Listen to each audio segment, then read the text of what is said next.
kana taakutaura iye zvinezvi, asi paanotanga haatangisa izvozvo aya anonzi maPonzi scheme.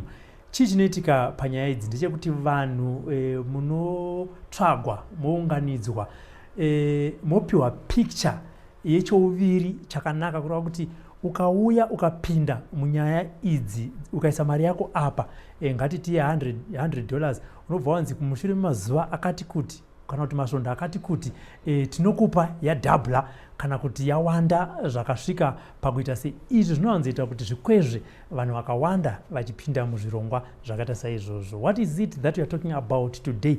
Today we are talking about a program where a group of people or Zimbabweans joined an organization called African Business Women Association. Asi chakuitika ndechekuti vanhu vakawanda vakapinda muchirongwa ichi vave kuchema pazuva ranhasi. Tashanyirwa nemadzimai maviri kuti timbonzwa kuti matangiro azvakaita akatanga sei uye pazuva ranhasi zvinhu zvamira sei. Vanhukadzi makadii? Tiripo hedu makadii? Tinokutendai. Zita ndiani? Loina Guthrie. Loina Guthrie. Yes. Ko uko Ndonzi Grace. Fara yeka nini kwe ndakatora mari dzevanhu iri. Zvinobata anditika ndichitanga nemanhukadzi muchipinda muchirongwa ichi. Alright, shoko rakasvika kwamuri sei kuti uyai kuno kwaita nhopi? Right. Zvakaitika pandiri ndezvokuti my sister wandogara naye in the UK ndiye akatanga kujoina. So paakajoina I could see her receiving my payouts every month. Okay. Achindiratidza ndaona mari. I didn't want to join, to be honest. Skeptical, you know. This is too good to be true. Saka ndandisingade kujoina until after a year ndikaona mumu wangu ari kuita sei ari kungowana mari bva ndangoti chiregai ndijoine. So I joined in July 2022. Ndopandikazojoina and I convinced my sister. So ndajoina kudaro muna July. I was supposed to get my first payout. Muchijoina, how much did you pay? Ndakabhadhara. And payment yacho munofaniswa sei? How did you join actually? Ndakatumira mari yacho to my other sister anogara kuno kuti andiendesere. Kuna shamiso wacho with this group. Ndiye akandiendesera. Then I received an email confirmation. $8,000. $8,000, yes. Do joining fee yacho kana kuti? Ndo mari yandikabhadhara to invest. Oh, okay, yeah. The joining fee, I think it was $30 or $36 to become a member. Saka makangoinclude pa $8,000 baba. $8,036. Okay, $8,036. Yes. So ndo yandikabhadhara musi wacho. So yakabhadharwa, then I received an email from this group Abwa. Vakanditumira email kuti receive mari yako. Vakanditumira also a contract. State kuti in the next 4 years I'll be receiving each month. How much was that month again? Per month you get per 8,000. I was supposed to get 450 by 4. Right, $450 by 4. Yeah, 450 times 4, because each 450 times 4. Yeah, that's what I was supposed to get each month. Is from November, because I'm not July. So from November I was supposed to get my first payout, which was like 4,000 back. So that was going to be for 24 months. Receiving 4,000 every month. Yeah, which was too good to be true. That's why. Yeah, tikatapinda but I had to go and persuade my husband to listen, look at this, kana takuenda kumba tinenge tine mari yeku spending money, but it took me 6 months to convince him. Vandazoita sei bazondipa mari ya 8,000. So I invested. Ndainvesta kudaro come August or just the end of July yacho ndajoina iyoyo. My messages akatanga kuuya manje. People were not receiving their money. So I never had even a first payout at all. After investing 8,000. 8,000. So 8,000 yangu just went. I did not get a penny back out of it at all.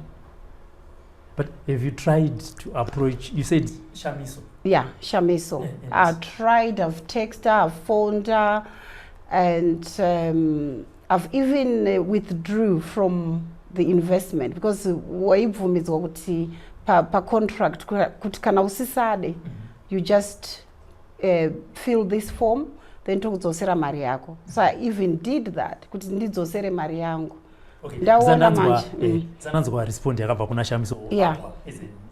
Institution. You were the first one to join before her. Yeah. How much did you invest? About 28,000 US dollars. Yes. In Zimbabwe, you just talk of thousands, and you need to be specific. This is rands, pula, US, so that tinyatsonzwisisa mukako 20,000 tofunga dodzi edu dzatotengesa chingwa pazara nhasi. I invested 28,000 US dollars. How did the message come to you that if you invest this much at the end of the day, things will be like this? Okay. Inini zvakaitika kwandiri ndezvokuti pane girlfriend yebrother yangu anonzi Mona Lisa. Ndiye aindituma kunotora mari yake ari kuUK. Achiti ndainvesta mari kunonzi kuAbwa. Vari kuita zvehuku. Anditi kokutanga zvanga zviri zvehuku. Vari kuita zvehuku saka ari kuti ukabhadhira 1036 as in ndio vaita in batches. So one batch it was 1036. So if you pay 1036 unenge wakuzopiwa ma 250 every month after 3 months. Saka akandituma kunoisa mari yake. Ndakuona achipota achindituma kunotora mari. Mai vake vakaisa, sister yake ikaisa. Vakaisa mari dzakawanda ndotori mari sitsawo. Vakaisa ma 20,000. Mai vacho vakaisawo yavo, sister yacho vakaisawo yavo 8,000. Ndichipota ndinotora mari yake achinditi chakati nemari yangu. Saka ipapo uyo usati wapinde painotora mapayouts ake waitora dziri mari? Ndaitora ma 4,000 per month. US dollars, yes, yeah. Per month. Then vandatoona kuti koizvinhu zvakanaka izvi. Vamwe vari kuita sei? Vari kuita mari. Iye ndiye akatotanga, in fact akatondisira yangu one batch.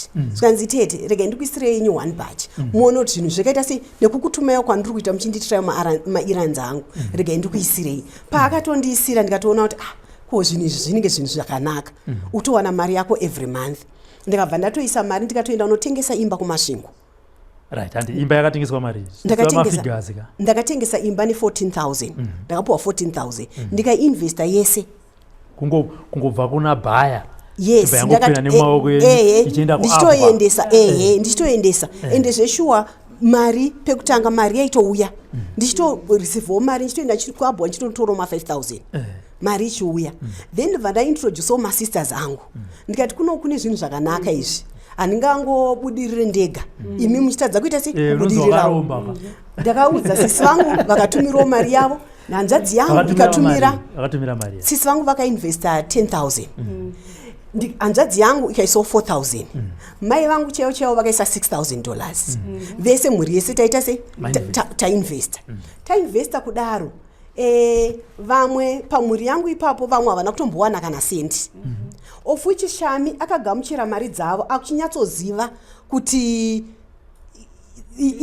iPonzi, because I don't think kuti aitora mari dzedu achino investor. Saka zvaaita ndezvekuti akatora mari dzedu kana ya pay out vamwe vaive vanenge vajoina ndo vatakupiwa vakupiwa ndo dzaakupiwa idzodzo vamwe vaive vachijoina mari dzavo dzobva dzauya kwatiri isusu tofana kupiwa mari ivo time yavo yekuzoti vakuda kupiwa mari havachakwanisa kuipiwa because mari yepanenge pasisina mari. Saka ndo zvatakaitwa naShami izvozvo. Saka paisira tazoona kuti muna July akutonyora masecular tanonoka kupeya because pane zvinhu zvatiri kugadzirisa. July 2022. Yeah. July 22, 2022. Tanonoka kupeya, sorry, tinonoka kupeya this month because tine ma-challenges vanhu vawandisa. Saka tane ma-challenges ekupeya taakuita ma-dates ekuti vanhu munozoya kuzopeya musi wakati, munozoya kuzoreceiva mari yenyu musi wakati, munozoya kuzoreceiva mari yenyu musi wakati. But you find out ukaenda musi iwowo wokuti unowa kunotora mari yako unoona kusina mari. Ndikupi kwamaendeyo? Takatanga tiri kuna Pendenisi kuislands tanga I think isusu tanga tiri we the first group revakajoina takatanga tiri kuna pendenisi mva tazobva kuna pendenisi mva tauya muna kugani uko ndo pawakapesera vane maofisi ako awevawo saka waizoona kuti mukasvika vanhu vaizoungana imomo tototanga kupopota tiri imomo mari dzedu hatidziwani vobva vati aiwa tichakupai mari pamwedzi umwe pane mwedzi wopa ndakatomboenda ndikasvika ndikapiwa mari quota of my money andaifana kureceive because ndaifana kureceive like 5,000 ndobva ndasvika mandapiwa 1,500 ndikapenga ndikati handisi kubva panapa izvo soda unobhadharira mwana fees handina mari yekubhadhara fees because ndaidependa kuti mari yangu ikauya kumarentals kubva kumasvingo nekumwe kwandine imba ndoita sei ndobhadharira mwana fees but apa mari yese iyo panga pasisina because mari yese ndandaita sei mari yese ndandaipa Shami kumboenda kunoti Shami mari takamboedza tikamboenda tikadii but hapana chakabuda Shami my investors vakainvesta they are over 2,800 if you can imagine it 2,800 people nema 1,000 and of which vakabvisa ma 1,036 vashoma because pane vamwe vakabvisa as much as ma 50,000 muponzi scheme ya Shami and apa anoramba achinyepa achipromisa vanhu kuti muchazopiwa mari like iye zvinezvi akaisa secular a day before yesterday achiti tichatanga kukupai mari tikugadzirisa zvinhu dairy yakuzofamba mombe I don't think kuti mombe dzacho dzichiriko kwavanoti dziriko kudomboshava no one knows kuti mombe idzodzo dziriko here and zvaaita manje if you try to question anditi like ipapo pazvaifamba pane zvimwe zvinhu zvaunenge usinganzwisise wotrya kuquestiona ukatrya kuquestiona anobva akukuthreatena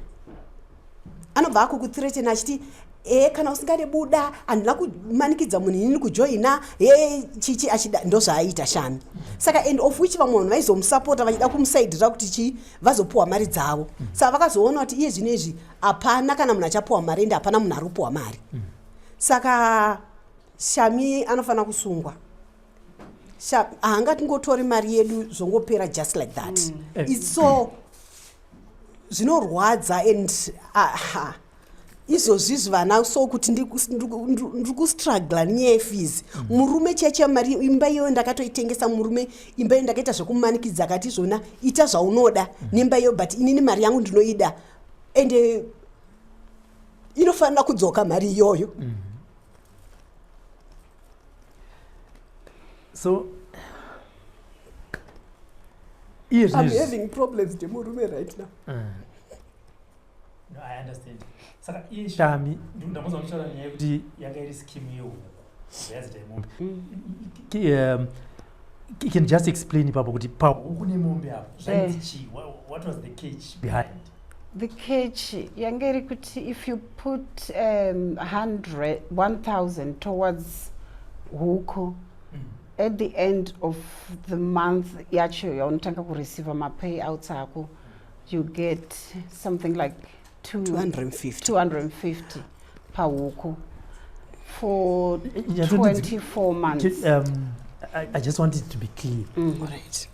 Pa huku as in huku inofamba here alright iyo zeta chicken kana kuti huku as in a statement of kind of investment. Yeah, zvakaita Shami.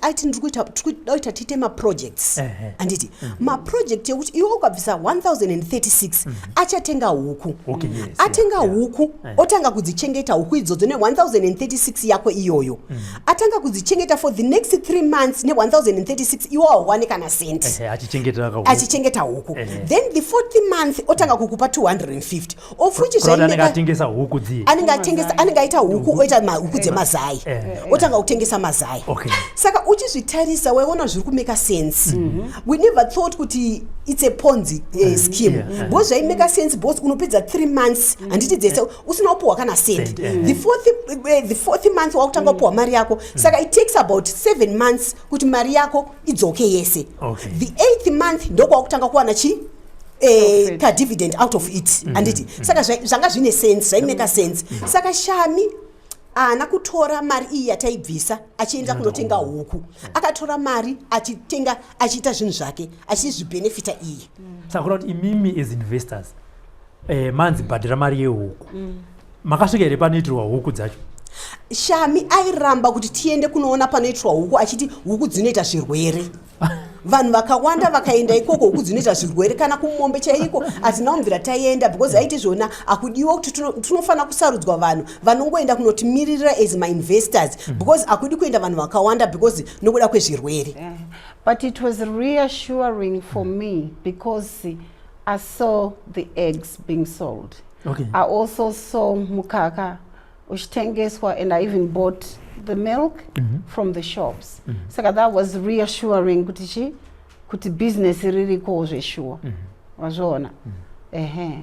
So after you invested in those projects, you know, quite lump sums like what you are talking about, and you said things started, you did not receive your payouts. Some did not start receive their payouts actually, like from myself, July. For example, yourself. Did you question? Okay, before that, was this Shami that you're talking about, working alone? How was the setup of this project from the beginning? From the beginning, there was Shami and Pride.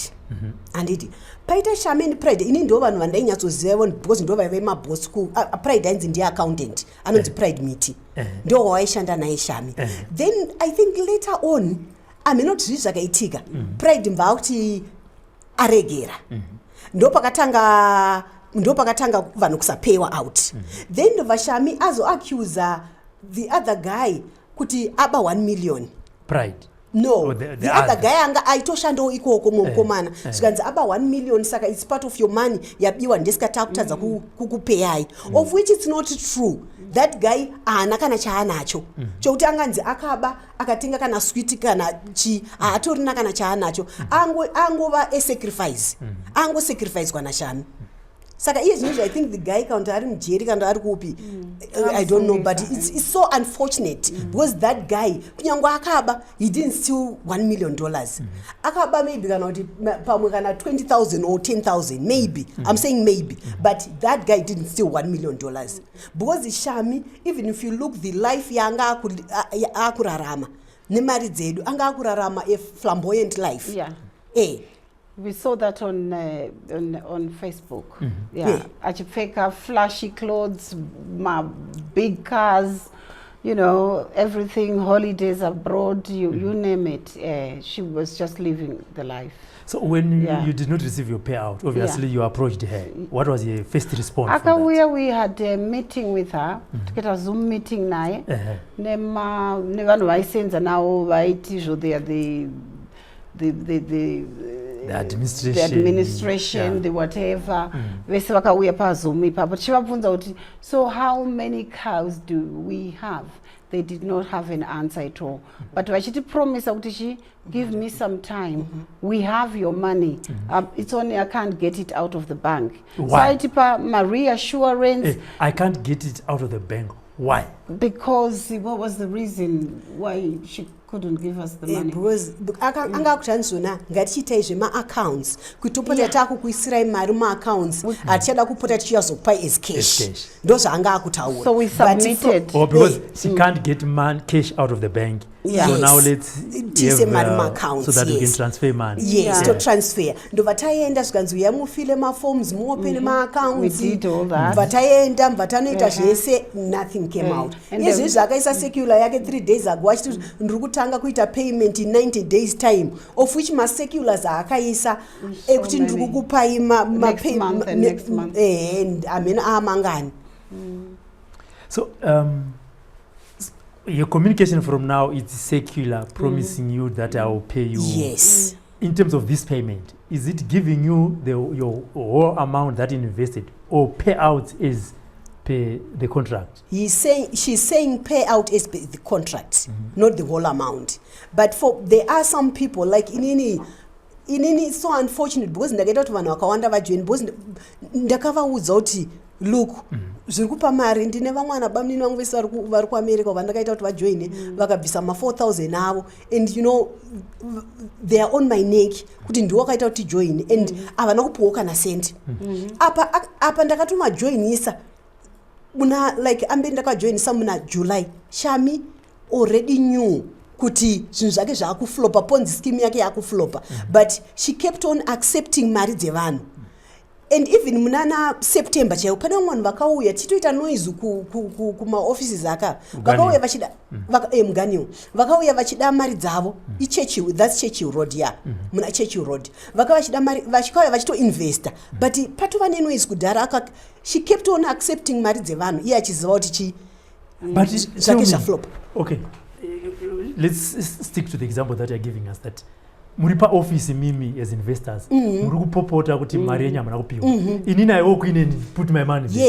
Yes pane vamwe vanhu vanga vakabvisa saka vanenge vakaisa mari yavo kudhara then vouya vobva vatoti inini ndaona vanhu vari kupopota chindidzorera mari yangu, anenge akatumira mari yake ka vamwe vanhu vari kuita zvekutumira mari like through Western Union, vamwe vari kuisa pane vamwe vakaisa muakaunti yemwana waShami because mwana waShami ari kuchikoro kuUK, vamwe vaitotumira mari muakaunti yemwana waShami zonzi isai muaccount number iyi and ivo vanhu ivavo vobva vauya vobva vasuka vobva kuno kuZimbabwe vobva vauya toona tiri kutopopota tikuti mari dzedu yobva vatoti handichadi chindipai mari yangu havana kupiwa mari dzavo hapana kapiwa.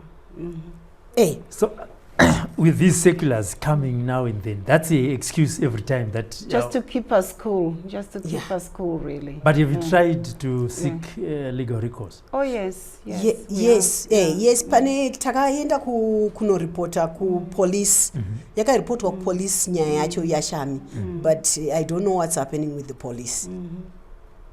But okay, probably did you report as a group? Are you reporting as individuals? Vaiti zvona vanhu ngavauye vazoripota as individuals, not as a group. Yeah.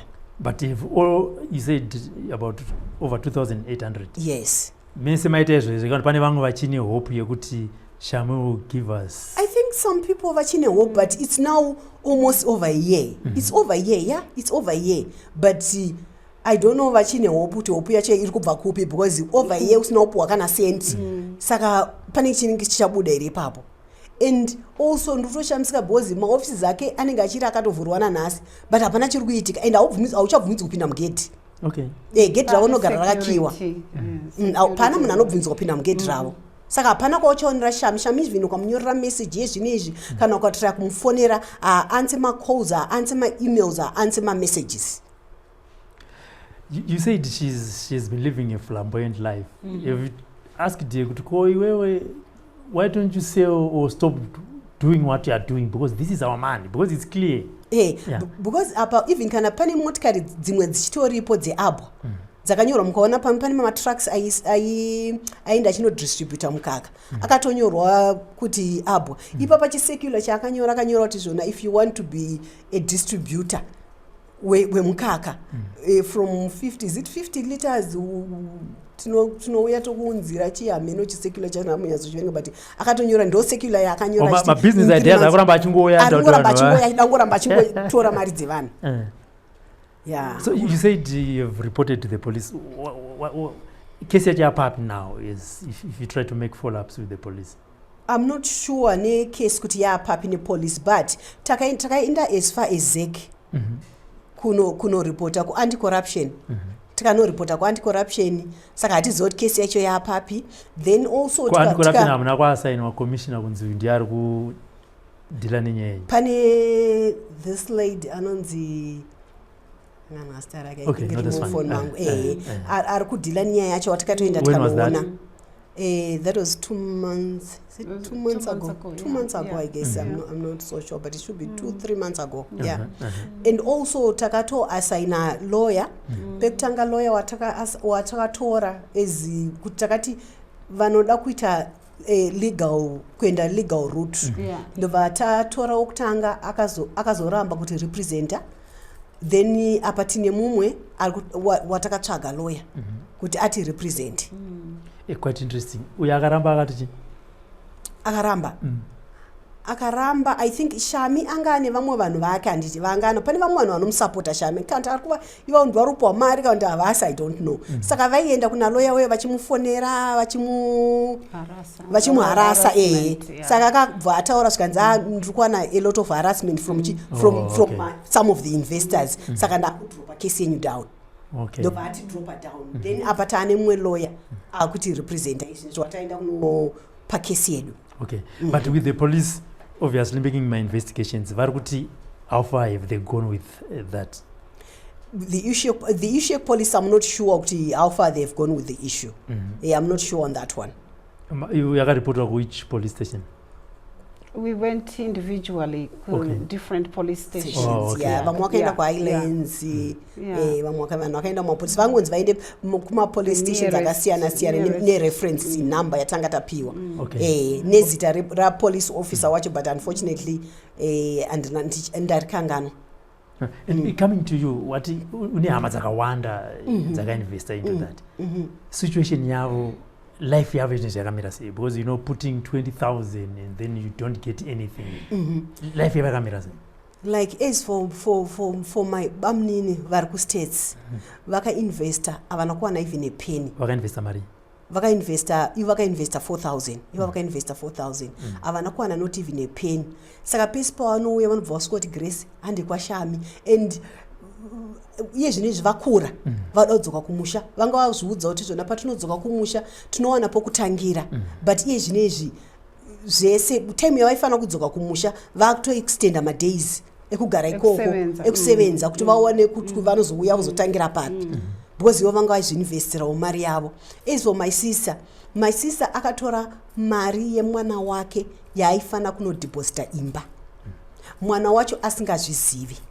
Aipa amai vake mari kuti mai ndichengeterewo mari. Mai vacho bva vatora mari ye vakanditi Grace ndoda kuinvesta. Ndakatomboudza kuti ngadai mambomira. Vati regai ndiinvesti. So that pandinozomudzorera ndomudzorera mari yawanda ndimubatsirewo iwandi. Vakatora mari nyasha asingazviziva kuti mai vake vamutorera mari vainvesta kuno. Saka iye zvinezvi vari muprocess yekutsvaga mari yemwana iye kuti vamupe mari yake. Saka vari kutorwara nestress kuti mari yacho ndinoiwana kupi yokuti ndidzorere mwana.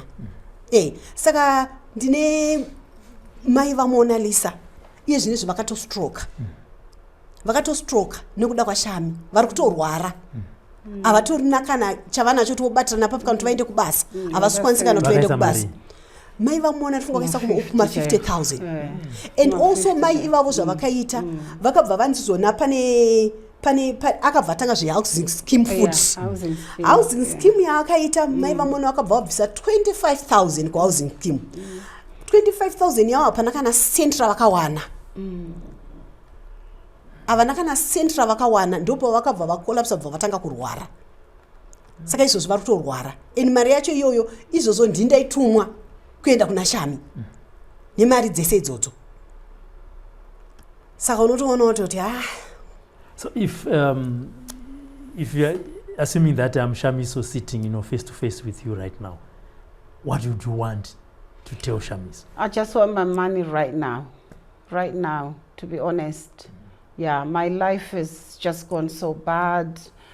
At home there's no peace with my husband. I don't go to kunyika kwenye, I need my money. When you come back, so I want my money back right now. And yeah. I know you came yesterday. Have you tried to call you and say, I'm here to... not yet, but I will. Definitely. Yeah. I want my money. If it's not for my money, at least Chamiso should be in prison. Yeah. All right. I need to let you rest so that we can talk to another investor. I know you had a long flight back home.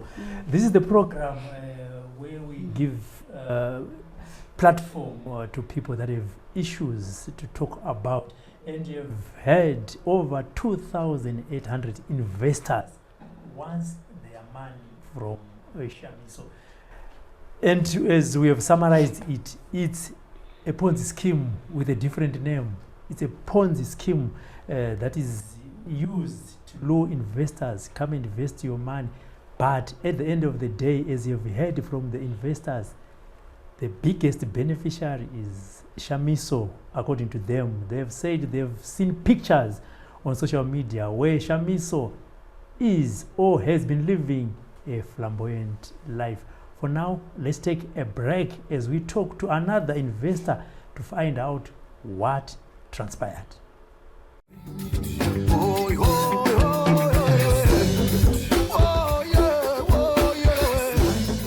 Thank you for staying with us. This is SlyMedia TV online, and in this program today we are talking about African Business Women Association, where a group of Zimbabweans or any other nationalities, but about 2,800 investors invested into this project, but the returns are nowhere to be found. And just before, we're talking to two women as well who invested into this project.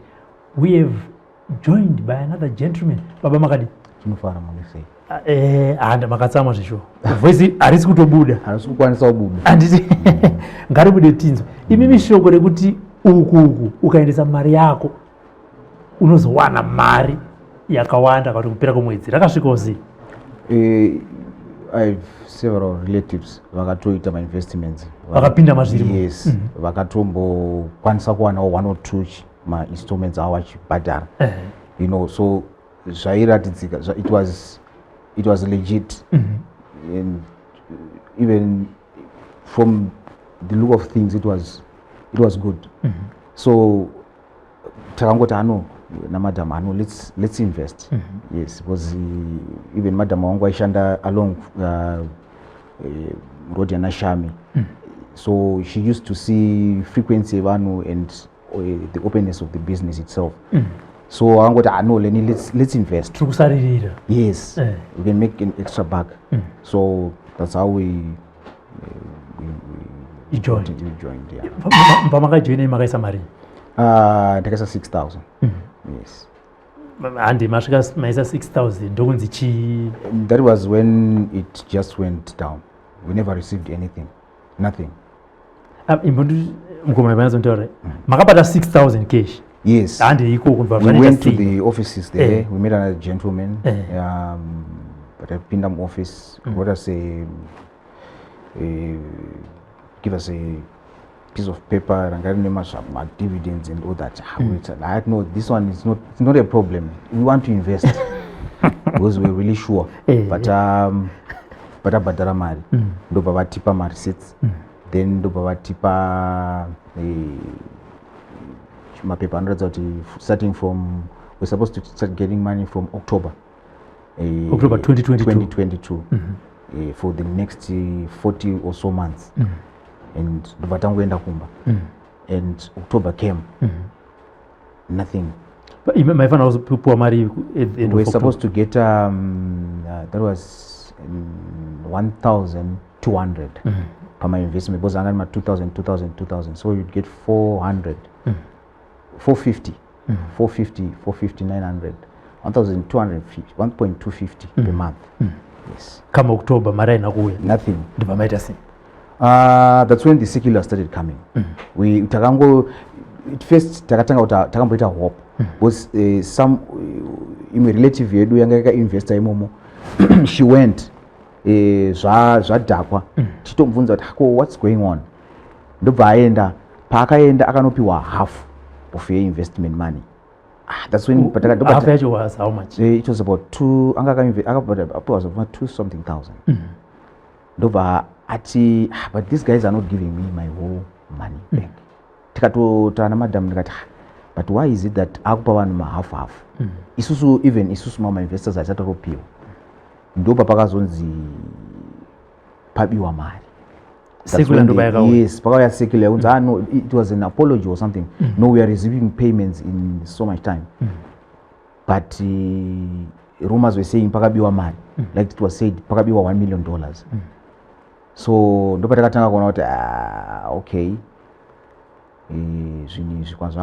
but we stayed calm. Since tinde dzimwe hama dzedu dzinoya vangu let's be calm, because ivo vakatombowana so vaingoti zvichaita sei zvinoita. Secular after secular until secular kutanga kwa muri yakaya chiti. My investors maipiwa one secular yanga iri muma groups yaita kuti ticha resume payment. Akati akatanga tada kuchinja system, payment system. Then akati ari kuengage this company yanga iri South Africa yaifana kuzoisa mari muma accounts because cash was not really readily available.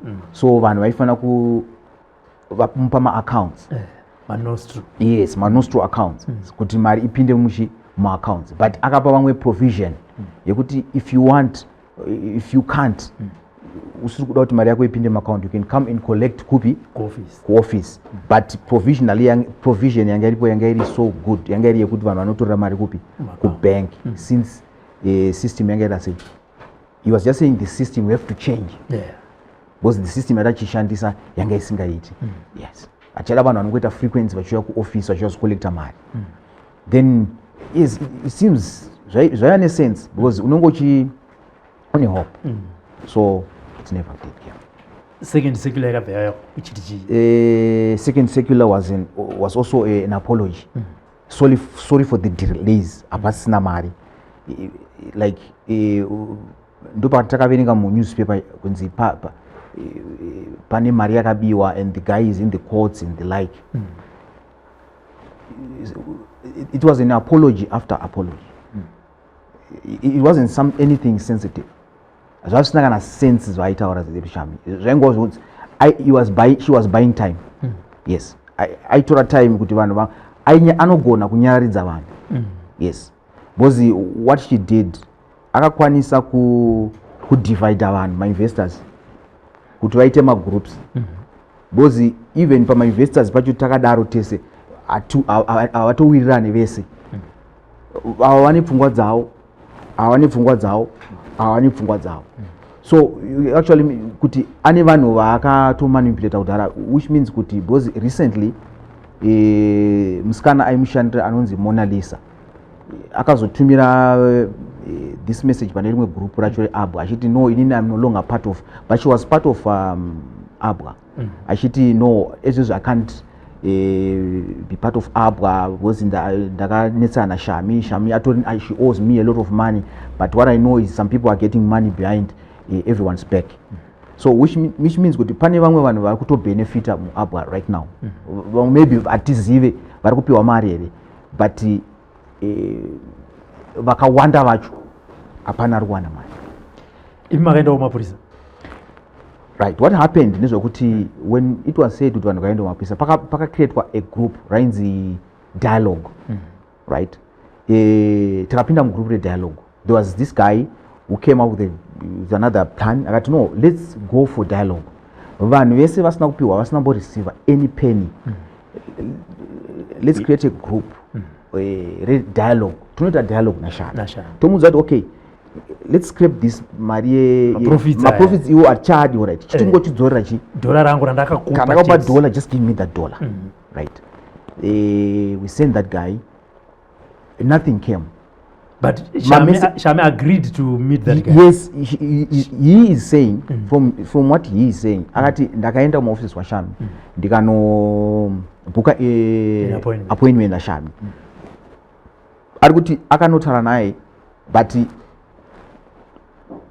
on the ground wakataura naye kuti she haana any information yaka even disclose of a group and that guy just went quiet and the group is just there arina kana any information yake saka some people vanongoti ko aufa ko dialogue achiri mu group yes he's still in ndiye akavhura ka group racho ndiye administration we group racho asa apindure nyakabvunza apindure akuti ano the only problem yamaita vanhu ndeyekuti munhu mukamutuma kuti aite izvi makutoona sekunge kuti he's siding Shami akajikawo vatonyarara akadaro so you see saka I don't know how she manipulates vanhu I don't know kuti yes maybe akapiwa mari yes maybe akapa mari 20,000 saka ungataura chi yes yeah so I think ndo zvakaitika saka after that amuna kuzoita follow up of the dialogue no we didn't do a follow up of the dialogue but inini hangu ndaingotiwo ndakagaragarawo ndinongotumirawo message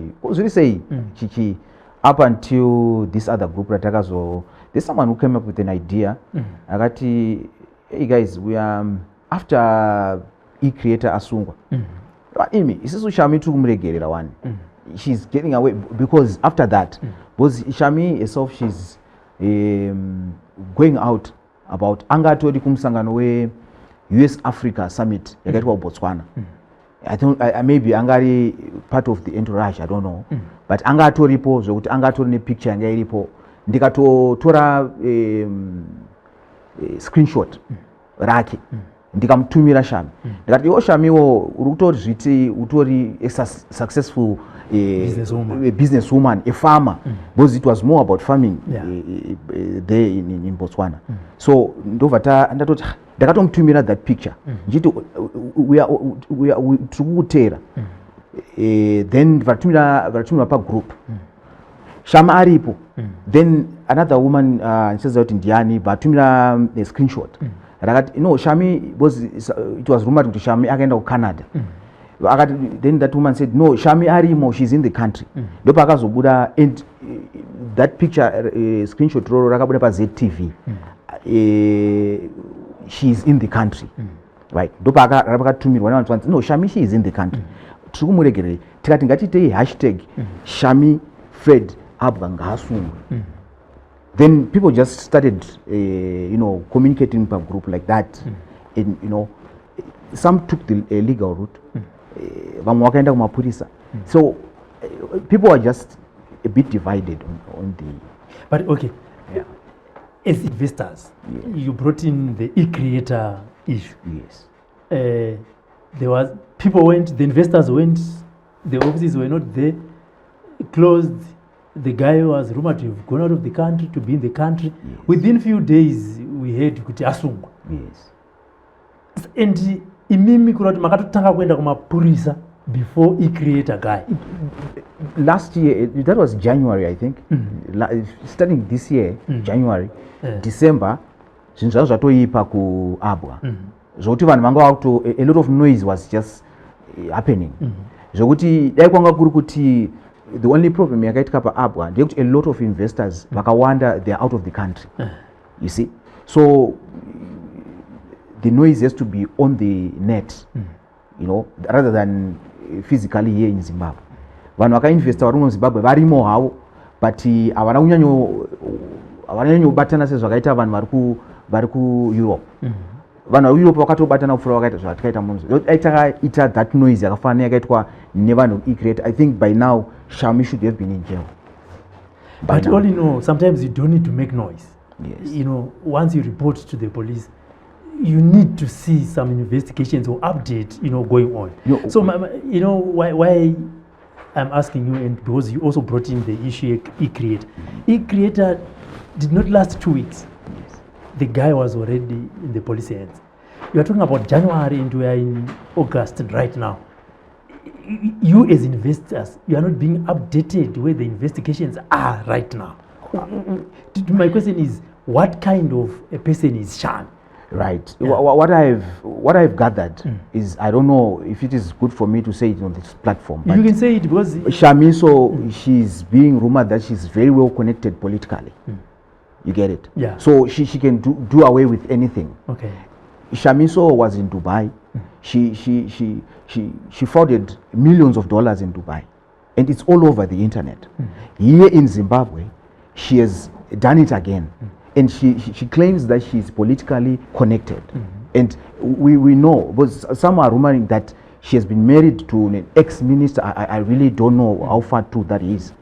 But you also know what some of these people do. Yes. They name drop, just to instill fear in people. Yeah, but obviously, even if you are politically connected, even if you are the wife of an ex-minister, even if your husband is the current minister, but the law has to take its course. Yes, but you know how it is here in Zim. Yeah. When someone says, people tend to take a back step.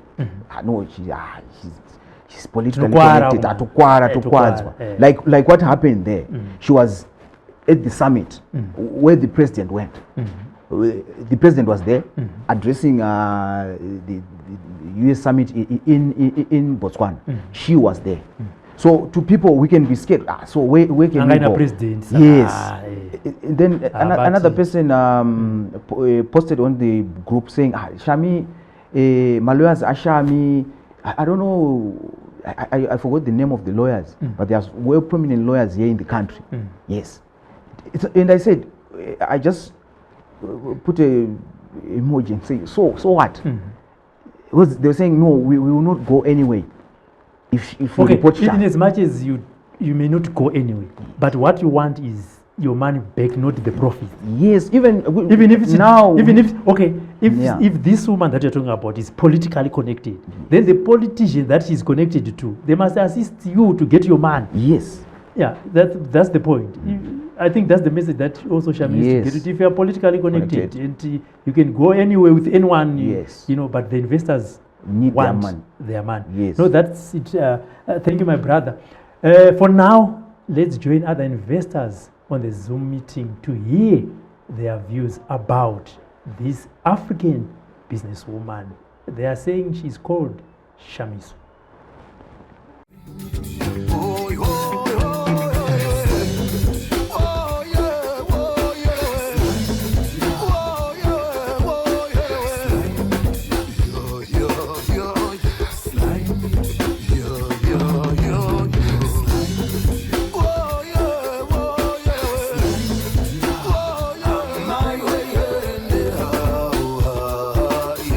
Sly Media TV, building bridges.